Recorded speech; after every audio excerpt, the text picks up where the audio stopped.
Ya, ahí empezamos. Bueno, primero que todo, espero que estén muy, muy bien eh, en sus casas, cuidándose de esta pandemia que nos tiene alejados físicamente y que ojalá no le haya afectado de manera significativa. Yo en mi caso estoy trabajando desde casa, así que tengo esa suerte y estamos todos bien.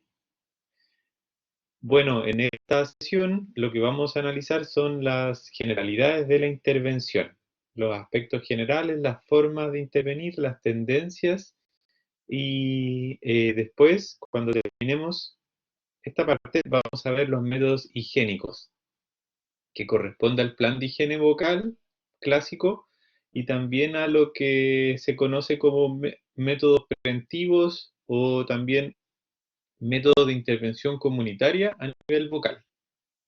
Así que vamos a ver varios ejemplos eh, de esas técnicas y varios modelos en tendencia higiénica. Pero vamos a partir primero con lo más general, que son las tendencias de intervención.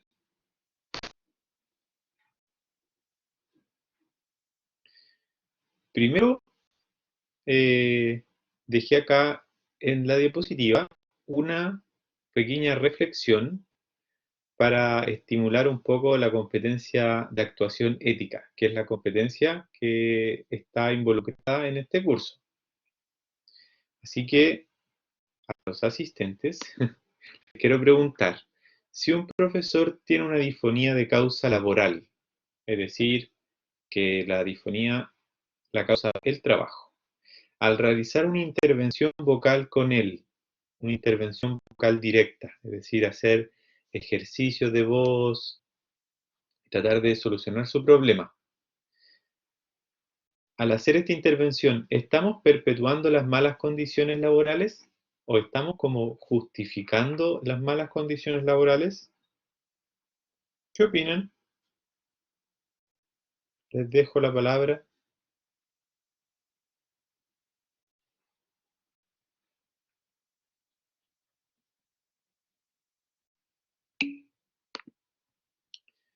Miguel dice que depende de la intervención que se haga. Súper. ¿Podría profundizar un poquito más en ese?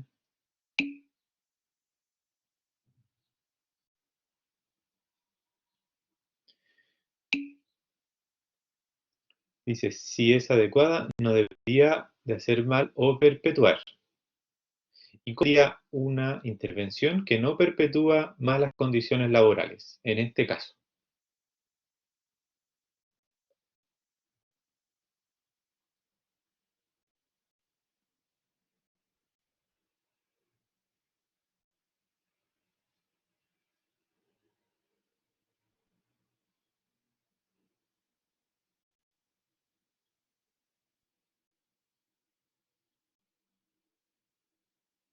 ¿Alguna idea?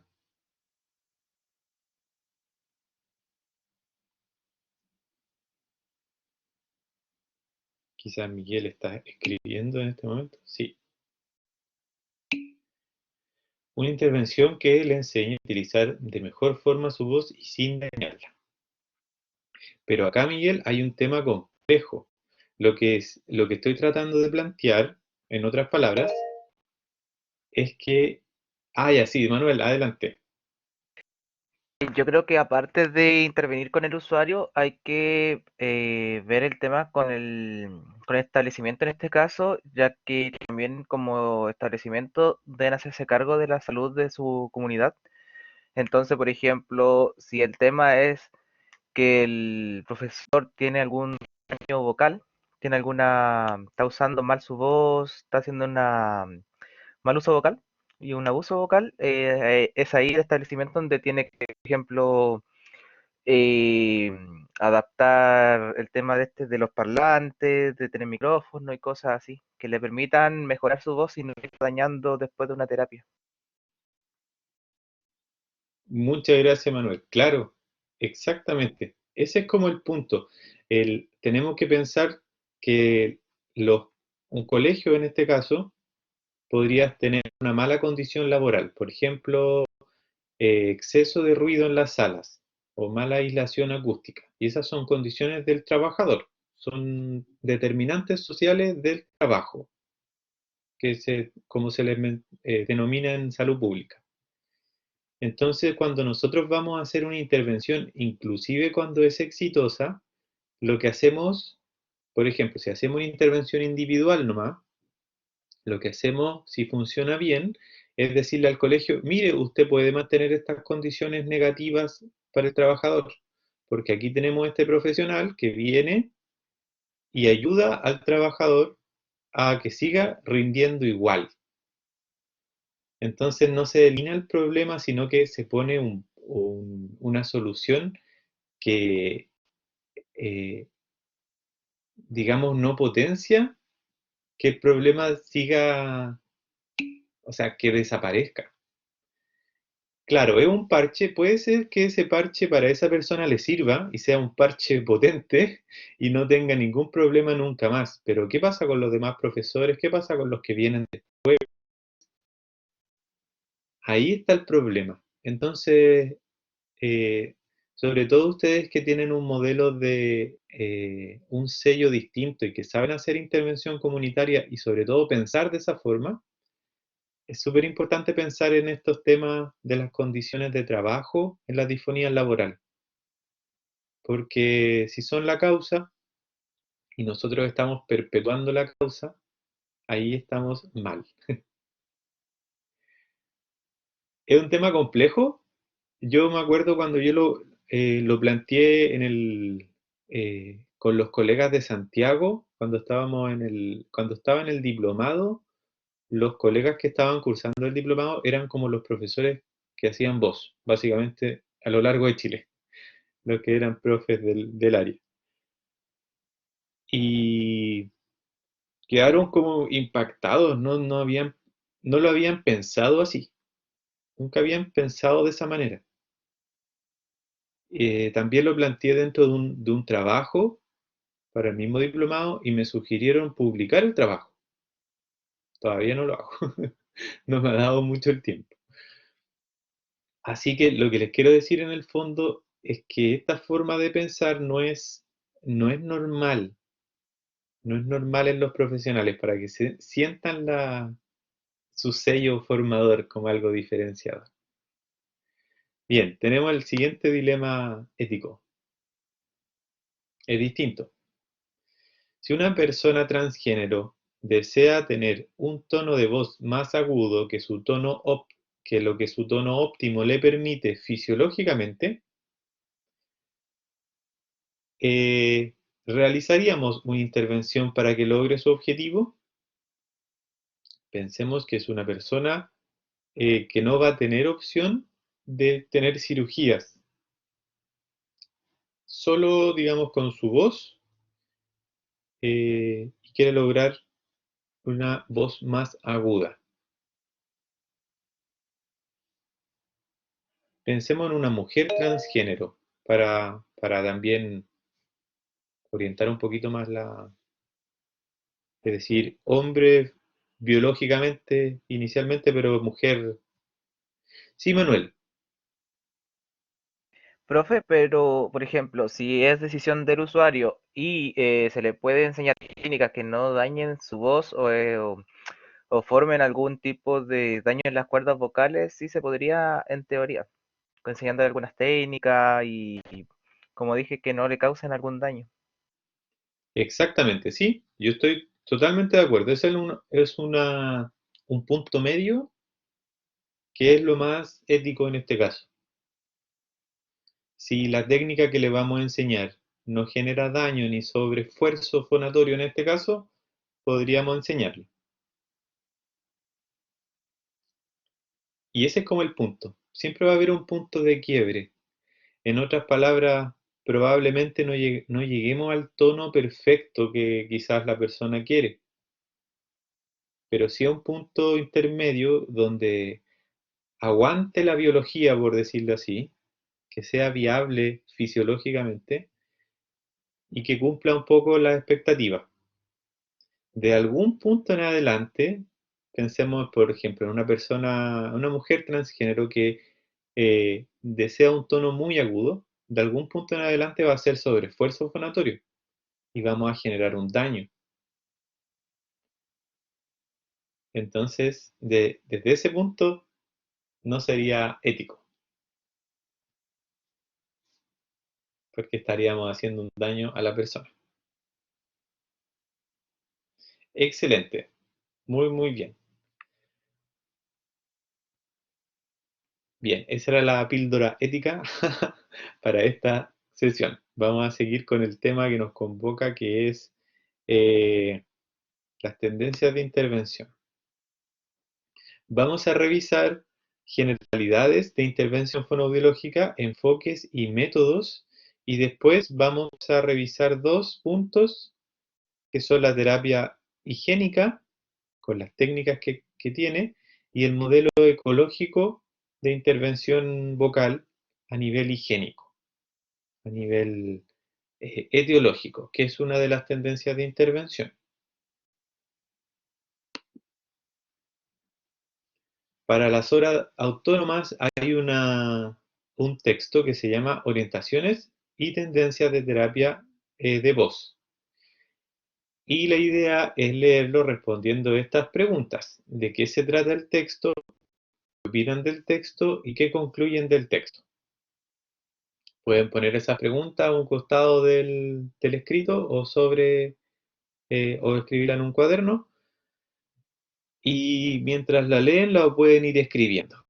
Yo les recomiendo al leer hacer un resumen, pero no solo un resumen esto para cualquier lectura, no hacer solo un resumen que comprima la información que ya leyeron, que es el clásico resumen, sino que escribir con sus propias palabras el resumen, un relato como personal. Esa es una manera buena de apropiarse de la información y de memorizarla mejor, porque uno la hace más personal. Entonces uno responde una simple pregunta que es, ¿qué es lo que me dice este texto? A mí me dice personalmente que yo creo que, y ahí uno va escribiendo sus sensaciones personales. Y obviamente incluye contenido, pero lo hace más personal. Bueno, vamos a revisar las tendencias de intervención. Tenemos la etiológica o higiénica, la psicogénica, la sintomatológica, la fisiológica y la ecléctica. Vamos a ver en términos generales en qué consisten, de qué se tratan, pero esta no es la clase para desarrollar ninguna de estas técnicas, sino para discutir sobre sus métodos, sobre sus alcances y sobre sus metodologías de intervención.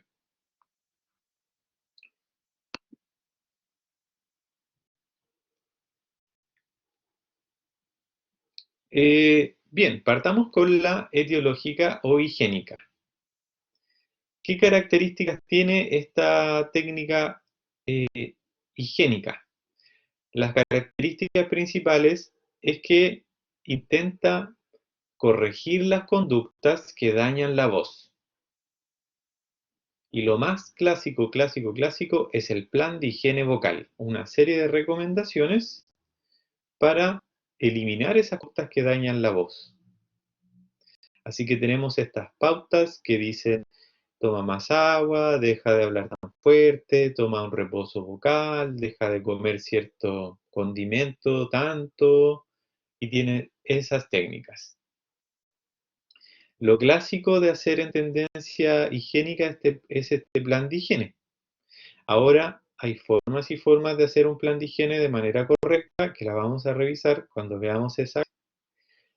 También hay correcciones que son higiénicas, que son correcciones del ambiente, que yo voy e intervengo en el ambiente, que son técnicas más bien comunitarias. Es decir, ir al colegio, por ejemplo, y negociar con el empleador o el director para que haga una modificación para todo el colegio. Por ejemplo, como decía Manuel hace un rato, incluir amplificadores por sala. Una tendencia que en el fondo impacta sobre el uso del sobreesfuerzo vocal, o sea, reduce la conducta de hablar tan fuerte. Esas son otras formas de abordar las técnicas higiénicas. También están las pautas que son más bien generales, que son como para todo público, por decirlo así, que se usan en ambientes grupales, por ejemplo, una charla con una pauta de higiene grupal o recomendaciones generales. Y están las pautas de higiene individuales. Bueno, ¿cuáles son las limitaciones y cuáles son las críticas? Las principales limitaciones y críticas es que, eh, bueno, las conductas de mala higiene vocal afectan en la aparición de un problema. Por ejemplo, los nódulos. Entonces, si yo no me cuido y tengo mucho estrés de impacto fonatorio y hablo mucho todos los días, puedo desarrollar nódulos, por ejemplo, dentro de muchas otras patologías. Una vez que los nódulos aparecen, da lo mismo si yo saco o trato de limitar las conductas, porque los nódulos no van a desaparecer por sacarlas. Es decir, para una persona que ya tiene una patología instaurada, eliminar las conductas dañinas no tiene ningún efecto, porque ya las conductas dañaron las cuerdas vocales. Entonces podemos tener un grupo de pacientes con nódulos, con pólipos, que pueden seguir estrictamente un plan de higiene vocal, pero que no van a solucionar su problema y van a seguir con los nódulos y los pólipos. Para ese tipo de personas no es suficiente una higiene vocal. Hay otras personas que además que no tienen una patología como orgánica, digamos, no hay algo que está ahí como una lesión, sino que es funcional.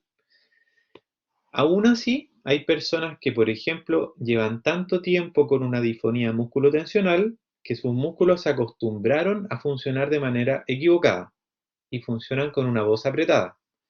Para esas personas también podrían cambiar su dieta, su conducta y todo, pero van a seguir con una voz apretada porque es su conducta habitual. Para ellos tampoco les sirve un plan de higiene vocal de manera exclusiva, así que también es limitante. ¿Para quiénes sí sirve? Sobre todo para las personas que están empezando con un problema vocal, que sufren de fatiga vocal ocasional, que su voz mejora mucho al pasar los días, al hacer un reposo, y que cuando hablan con nosotros y nos cuentan el problema, si es que están en un día normal, su voz se escucha normal, su análisis acústico aerodinámico salen normales. Es decir, una persona que va sufriendo daños y se va recuperando, pero que todavía no tiene ni un patrón instaurado a nivel muscular, ni una lesión orgánica en las cuerdas vocales. Ese tipo de personas sí se puede beneficiar de un plan de higiene. Algunos de ellos, por ejemplo, solo con tomar agua van a solucionar el problema, con tratar de controlar las situaciones de ruido y ese tipo de cosas. Eh, Hay varias limitantes. Bueno, después vienen los ejemplos de ejercicios que ya he dicho hartos, así que no es necesario. Y como experiencia personal, les puedo decir que hay un tema que cruza el plan de higiene vocal, que son las conductas y la adherencia a esas conductas, que es un tema complejo porque muchas de las conductas son hábitos que tienen las personas instaurados hace mucho tiempo, como fumar, como tomar café, como hablar mucho, y son conductas que muchas veces las personas no están dispuestos a cambiar. Entonces, primero que todo, hay que ser cuidadoso en no seleccionar demasiadas conductas a cambiar, hay que seleccionar pocas cosas y hay que ir negociando con la persona y conversando y viendo de a poco que se vaya cambiando progresivamente, porque si no, la adherencia se nos va al suelo y las personas no van a hacer el cambio. Me pasó al inicio, cuando empecé a trabajar, que daba pautas completas con un montón de conductas que te transforman como en un ser ideal a nivel vocal, pero son, no se pueden seguir, son inhumanas, por decirlo así, poco naturales. Implican que la persona haga una dieta súper estricta, que hable poco, que etcétera, etcétera, etcétera. No, no es real. Así que eso les puedo decir.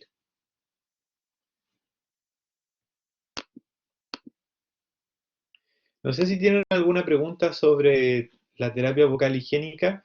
Esta no es la clase para desarrollar todas las técnicas y toda la evidencia científica, pero es más que nada la idea, entender la idea de esta tendencia. No sé si tienen alguna pregunta.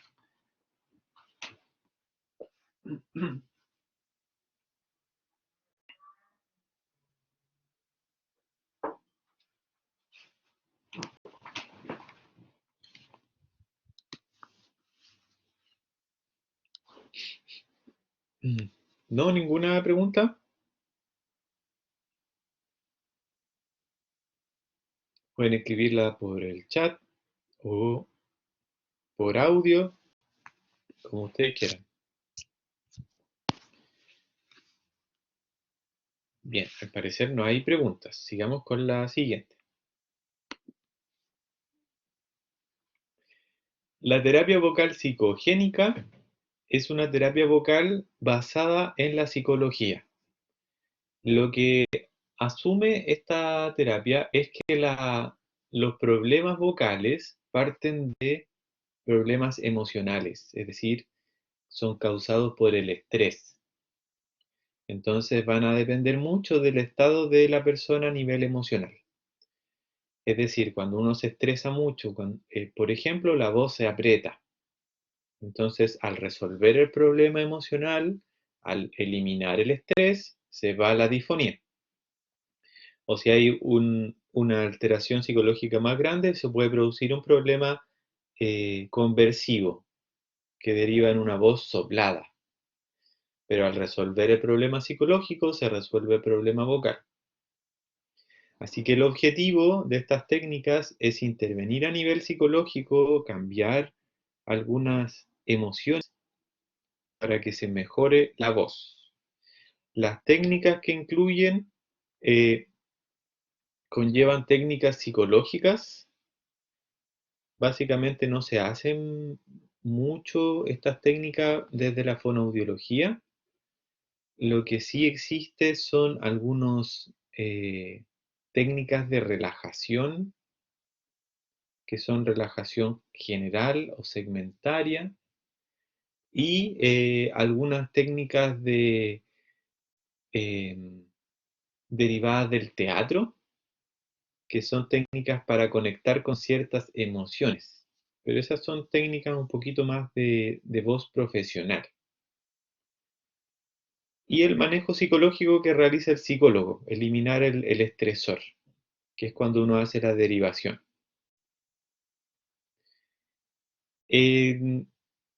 Las limitaciones es que básicamente eh, no todos los trastornos tienen un problema psicológico o el problema es multifactorial.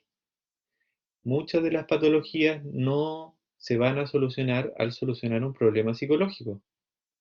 Por ejemplo, todas las de causa laboral, puede ser que el factor psicológico sea un factor que está ahí, que hay estrés laboral, pero también lo más importante es la sobrecarga vocal. Por ejemplo, la necesidad de hablar en alta intensidad por mucho tiempo. Hay otras personas que tienen trastornos de tipo profesional, cantantes, locutores. Hay otras personas que sufren de daños orgánicos, que no tienen causa psicológica. Entonces, esta terapia psicogénica puede tener utilidad en algunos casos. Por ejemplo, en terapia para disfonías conversivas, en terapias para puberfonía, que son eh, trastornos que se cruzan con lo psicológico y que necesitan abordaje de un psicólogo. Pero en el resto no tiene mucho sentido. Algunos ejemplos de ejercicios Bueno, están los ejercicios del área del teatro como Roy Hart, que consiste en empezar a tratar de hacer pases respiratorios y algunos patrones faciales, movimientos del cuerpo que asemejen una emoción. Y uno va conectando con una emoción para poder crear un personaje y sacar un tipo de voz. Estas son algunas técnicas puramente psicológicas derivadas del teatro.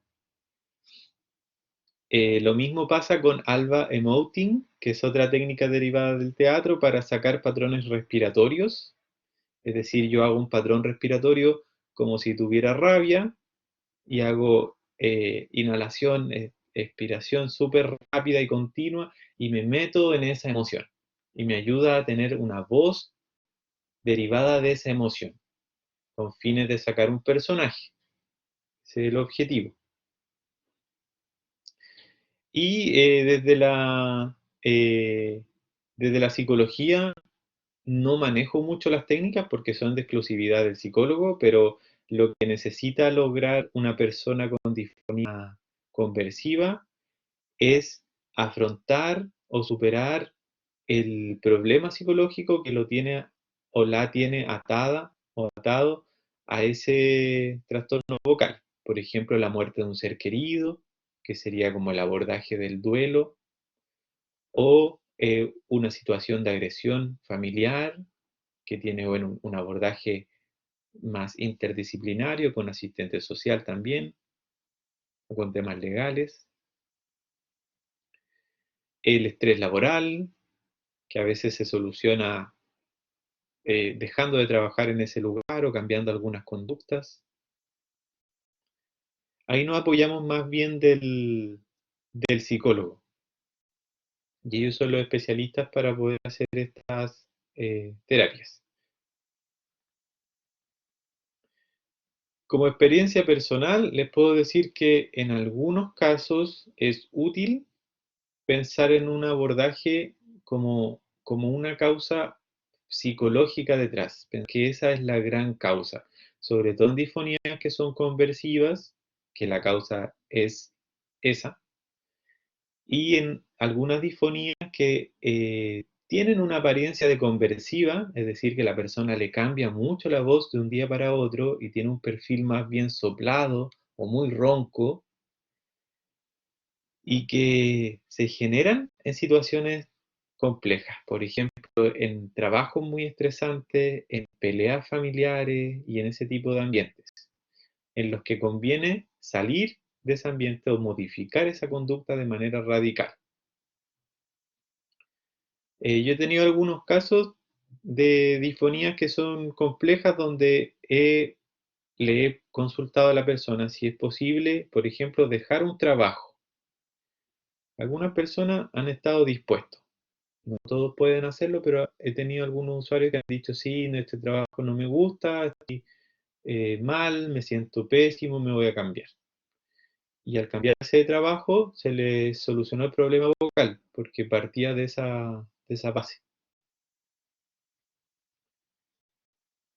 Y en el caso de los problemas que son conversivos, ahí uno hace más una derivación, porque son problemas que no lo podemos abordar nosotros, no tenemos herramientas. Nosotros vemos la parte vocal de los trastornos conversivos, hacemos que la persona recupere la voz, llegue con una voz soplada y en una sesión podría irse con una voz normal o casi normal, pero la parte psicológica hay que hacer la derivación.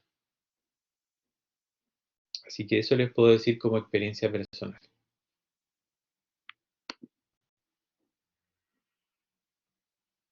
No sé si tienen una pregunta, consultas,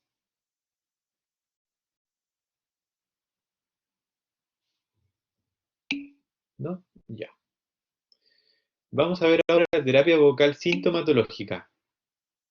Es la terapia vocal o una de las terapias de las tendencias de intervención más usadas en Latinoamérica. Lentamente ya va en retirada porque tiene varias dificultades que vamos a mencionar.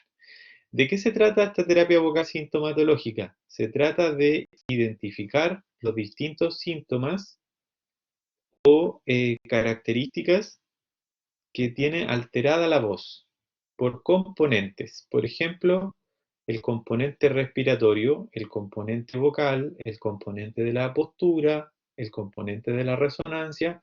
Entonces va sacando como componentes. Por ejemplo, acá tenemos una respiración costal alta que no está bien. Acá tenemos un ataque vocal duro que no está bien. Acá tenemos una resonancia inadecuada que hay que modificar. Y así va acumulando una serie de características y ítems o síntomas en realidad que hay que cambiar. Por eso se llama sintomatológica. Va tratando de resolver los síntomas. El objetivo es corregir los síntomas. Entonces va trabajando síntoma a síntoma. Por ejemplo, hoy día vamos a trabajar la respiración.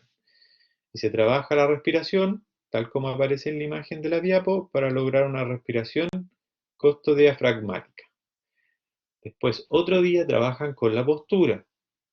Ya, hoy día vamos a trabajar con la postura, etcétera, etcétera. Otro día trabajan con la resonancia. Otro día trabajan con el ataque vocal duro. Y así van trabajando como por temas, por tópicos.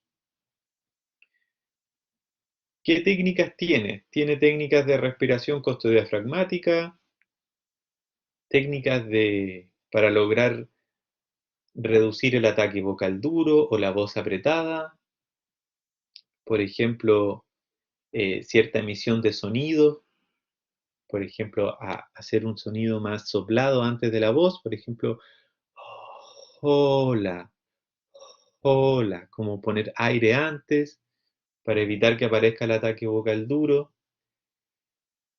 Tratar de hacer emisiones como el bostezo y el suspiro prolongado, e ir modificándolo, por ejemplo, uno, dos, tres, y tratar de emitir voz después de un bostezo, después de un suspiro.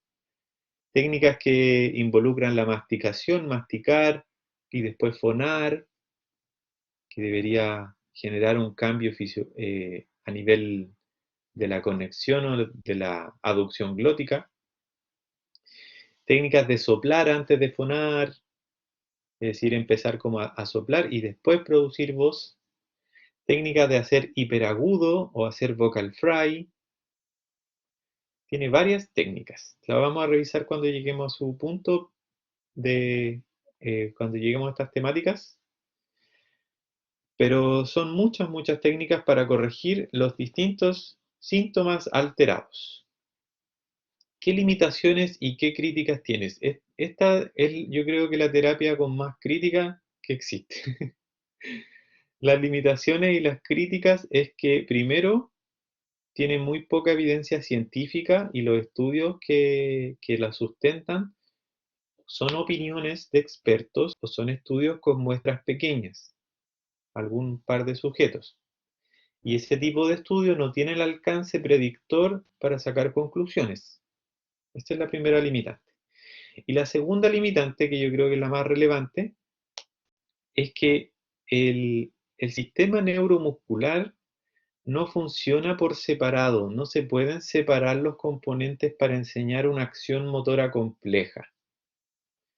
Cuando uno aprende algo motor, lo aprende todo junto y en coordinación. No podemos separar la voz en respiración, en fonación, en resonancia, en postura, porque es un evento neuromuscular que ocurre todo al mismo tiempo. Así que lo que le pasa a los pacientes que se someten a esta terapia es que empiezan a tratar de dominar conscientemente los distintos subcomponentes de la voz, por ejemplo, a dominar el tipo respiratorio correcto después de los ejercicios, el tipo de postura correcto después de los ejercicios, el tipo de ataque vocal después de los ejercicios, y después el terapeuta le va pidiendo que una todas estas cosas, que las aplique al mismo tiempo, pero los pacientes suelen fallar y empiezan a tener dificultades porque van olvidando los pasos anteriores. Por ejemplo, están con buena postura, pero se olvidan de la respiración. Están con buena fonación, pero se le olvida la postura y así. ¿Sí, Manuel? Y eso yo creo que contribuye igual con el tema de la adherencia, porque igual yo creo que el usuario al olvidarse se va a ir frustrando y como que lo van a ir presionando, yo creo, y entonces eso lo va a hacer como abandonar la terapia o no seguir bien los pasos.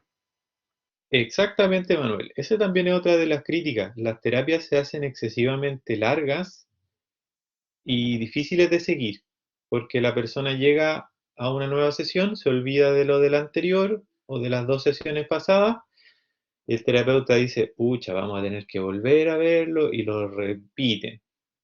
Y cada vez se añaden nuevos ejercicios. Estas terapias tienen muchos ejercicios distintos, muchos detallitos. Otro problema que hace este tipo de técnica es que pretende que el usuario maneje conscientemente todos estos factores neuromusculares, cuando la acción motora muscular es inconsciente por naturaleza. Yo cuando estoy hablando no estoy consciente de cómo están mis cuerdas vocales, de cómo está mi postura, simplemente lo hago. Igual que cuando uno anda en bicicleta, no está pensando en voy a pedalear, voy a mover la otra pierna, simplemente lo hace de manera automática. Y estas terapias impulsan al usuario a tener conciencia de músculos de su boca, los músculos de su laringe, de la espalda, diafragma, y va limitando su acción por la memoria de trabajo. O sea, hay sobrecarga de memoria de trabajo. Entonces no puede controlar un discurso coherente con una respiración y una postura y etcétera. Esa es dentro de las críticas más fuertes que tiene, eh, y de las limitaciones. Como experiencia personal, les comento que estas fueron las técnicas que yo aprendí en el pregrado en la universidad, y al aplicarlas pasaba exactamente lo que les comento. Perdón. Que las personas se iban olvidando de los pasos, que se les olvidaba respirar, y bueno, en ese caso yo lo tomaba como algo muy natural. Para mí eso era lo más común porque así se hacía y era común que pasara. No sabía que existían formas más eficientes y más rápidas de hacer terapia vocal. Para mí esa era la forma, o sea, era normal que a las personas se les olvidara. Tenía una baja expectativa de la terapia vocal. Así que eso les puedo comentar.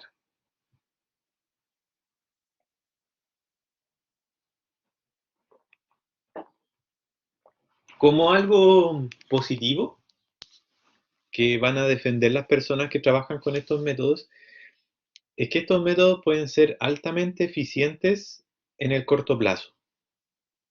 Podemos, por ejemplo, una persona que tiene una voz apretada, así de esa manera, con las técnicas y tratando de controlar la voz apretada, la persona en una sesión puede quedar con una voz suave y se siente mejor, siente que le cuesta menos, porque lo tiene que estar pensando, tiene que estar controlando conscientemente hacer ese tipo de voz.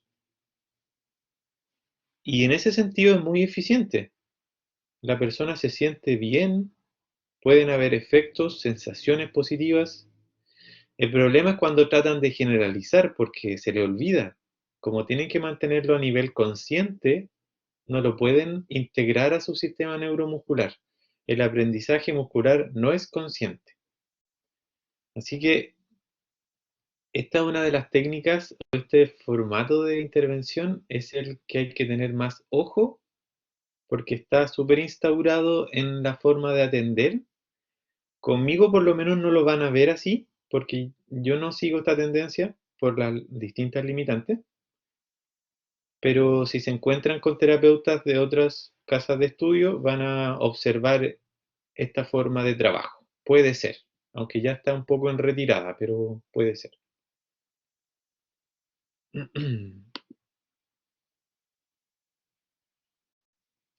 ¿Alguna pregunta sobre algún aspecto?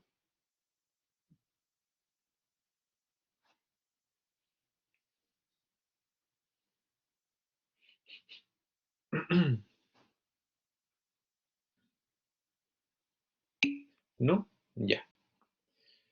Vamos a ver ahora terapia vocal fisiológica.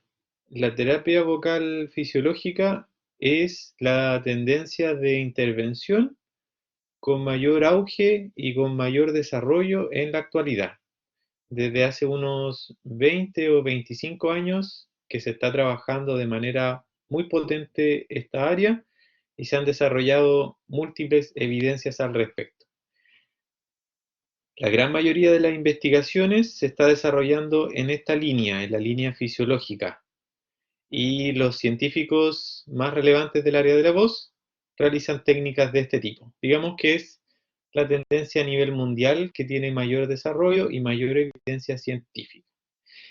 ¿En qué consiste? ¿Cuáles son las características? Consiste en realizar algunos ejercicios vocales que permiten nivelar o balancear un sistema vocal desbalanceado y tratar de buscar un buen balance entre la respiración, la fonación y la resonancia que logren a la persona poder usar su voz sin problemas en el día a día.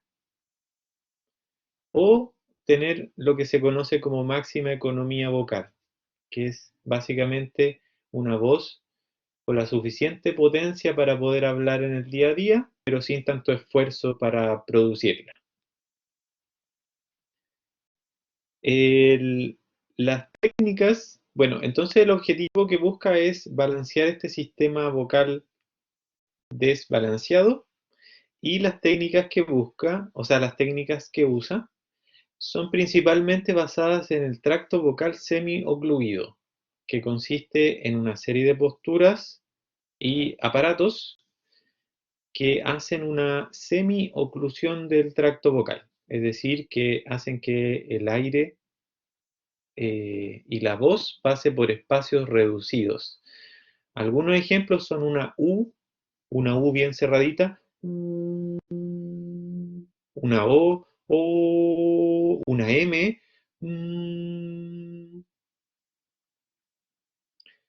Todas esas posturas semi-ocluidas hacen que el aire pase por espacios pequeños y salga por un orificio pequeño. Por ejemplo, en la M pasa por la cavidad nasal, que es una cavidad estrecha, o en una U pasa por los labios, pero están estrechos.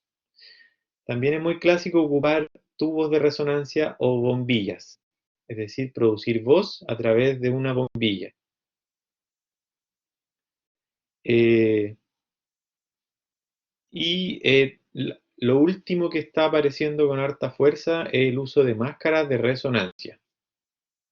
Son unas máscaras como para hacer reanimación cardiopulmonar, esas máscaras que son como de goma, y lo que se hace es fonar dentro de las máscaras y que el aire salga por el espacio reducido que deja un pequeño tubo. ¿Qué limitaciones y qué críticas tiene?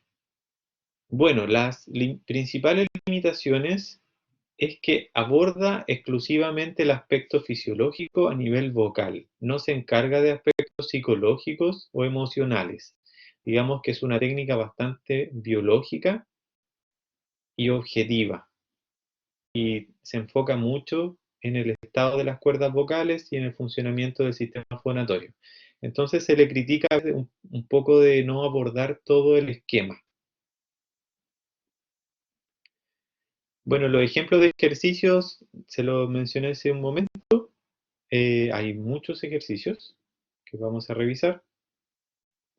Y como experiencia personal, desde que aprendí esta técnica hace unos 10 años, yo diría, cuando me actualicé un poco en las técnicas de intervención, eh, estas técnicas eh, me han servido mucho para poder hacer intervenciones eficientes y rápidas y con buenos efectos. Yo antes de estas técnicas no conocía técnicas tan eficientes en fonoaudiología, técnicas que generaran efectos inmediatos y que van perdurando en el tiempo.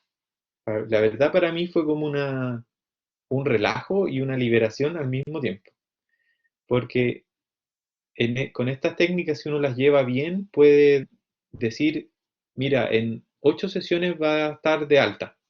Puede darse el lujo de decir esas cosas, porque si se hace bien y si se hace conciencia, funciona y tiene mucha evidencia de efectividad.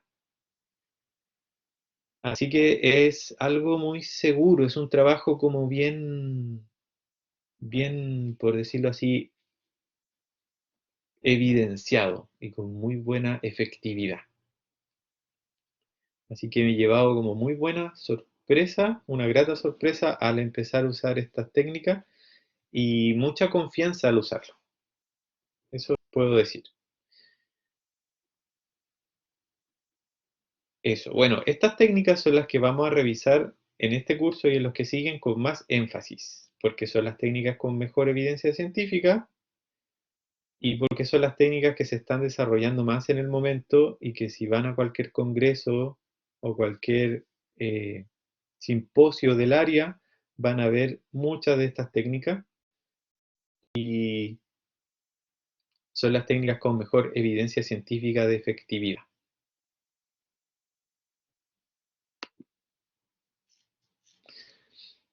Y finalmente, la terapia vocal ecléctica. La terapia vocal ecléctica es como un mix de una o más de las anteriores, es decir, por ejemplo, fisiológica con higiénica. Si yo realizo ambas juntas, yo lo que hago es terapia vocal ecléctica. Si yo hago fisiológica, psicogénica e higiénica, también. Pueden ser dos o más de las anteriores. Así que las características que tienen son combinaciones de las anteriores. Pues va a depender mucho de lo que uno decida hacer. El objetivo son los objetivos de las anteriores y además de eso, el objetivo es generar mayores herramientas para el trabajo, tener un mayor alcance de terapia, tener más opciones de terapia. Las técnicas que va a usar va a depender de lo que nosotros decidamos como técnicas. Por ejemplo, podrían ser ejercicios de terapia fisiológica con tracto vocal semicluido con técnicas de higiene vocal, por ejemplo. Así que va a depender de lo que uno use. ¿Qué limitaciones y qué críticas tiene? Si uno mira esta técnica pareciera ser extremadamente atractiva porque tiene todas las ventajas del mundo. Eh, puedo usar lo que quiero, mientras más es mejor, etcétera. Pero hay que tener mucho ojo. Hay formas incorrectas de aplicar estas técnicas de manera ecléctica. Algo incorrecto es tomar muchos ejercicios. Cuando yo tomo demasiados ejercicios y hago como un bombardeo de ejercicio a la persona, la adherencia baja. Es decir, la persona se encuentra con un ejercicio una semana, con otro otra semana y la otra semana más ejercicio y más ejercicio. Su terapia se vuelve más compleja, necesita manejar más factores y finalmente termina adhiriendo poco. Se le hace complicado seguir la terapia. Quizás para el terapeuta se siente súper bien, uy, hago súper hartas cosas, muchas cosas nuevas, todas las sesiones le enseño cosas nuevas a la persona. Pero mientras más información tenga la persona es peor. Mientras más simples sean los tratamientos es mejor.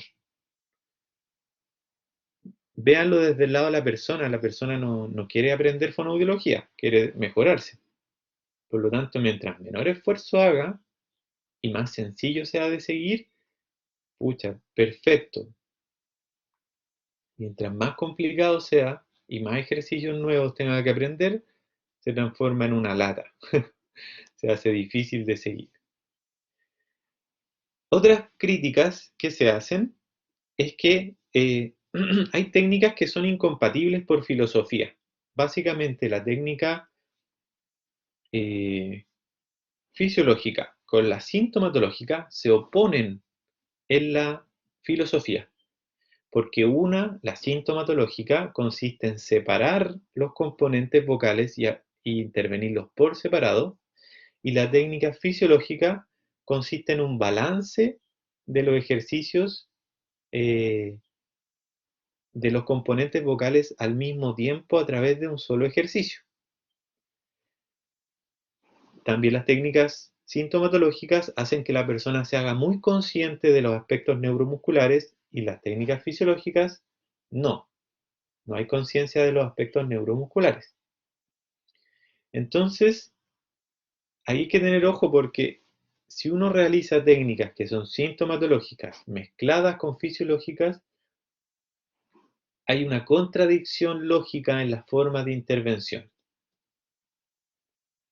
Un ejemplo muy clásico que se sigue haciendo de manera errónea es partir las sesiones haciendo que la persona haga un ejercicio respiratorio. Por ejemplo, hacerse consciente del movimiento del diafragma. Lo hace de manera sintomatológica. Se pone las manos en el diafragma, empieza a respirar inflando la guatita, el abdomen, y va sintiendo cómo se expande y se contrae. Y después de eso, después de hacer ese calentamiento con respiración, pasan un ejercicio con tracto vocal semicluido, por ejemplo, una fonación por una bombilla o un tubo de resonancia, donde se está trabajando el aspecto respiratorio a nivel inconsciente, porque el ejercicio exige trabajar el diafragma. Como el ejercicio se trabaja a contrarresistencia, no existe otra manera de hacerlo que no sea usando harto el diafragma. O sea, hay que usar el músculo, porque si uno no lo hace, no puede hacer el ejercicio. Entonces, ¿de qué me sirve trabajar conscientemente el movimiento del diafragma si en el siguiente ejercicio lo estoy trabajando de manera inconsciente? Eso no tiene ninguna lógica, no tiene ningún sentido. Lo mismo con el ataque vocal duro. Si uno hace un ejercicio de ataque vocal duro consciente y después lo trabaja de manera integrada, inconsciente, no tiene ninguna lógica y ningún trasfondo. Así que esas son algunas críticas que se hacen. Lo que sí es lo más común del mundo, y yo creo que es la tendencia que todo el mundo sigue, es la mezcla de fisiológico con higiénico. Realizar ejercicios con tracto vocal semicluido, que es lo más común ahora y lo que más siguen las personas, mezclándolo con una buena pauta de higiene vocal bien hecha, cortita y focalizada a la persona. Esa mezcla es algo que funciona muy bien y que no es contradictorio, así que no hay problemas. Hay algunos también que trabajan con técnicas más psicológicas, y mientras no se contraponga con las otras técnicas vocales no va a haber problema. Pero hay que tener ojo de no malgastar el tiempo de terapia en cosas que tengan baja evidencia. O sea, si yo me imaginé que el escuchar música relajante genera cambios vocales, eso no tiene una evidencia científica.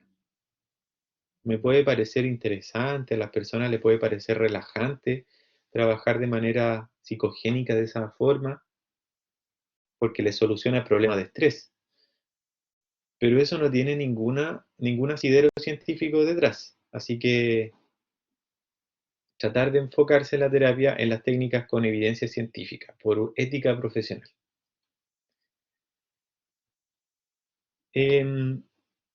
Eso sobre las tendencias de intervención. No sé si tienen alguna pregunta o alguna duda.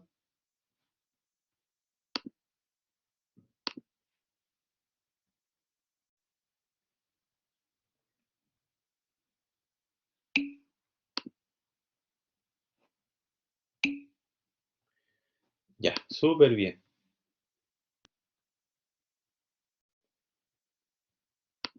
Vamos a seguir con el siguiente tema. La terapia vocal higiénica.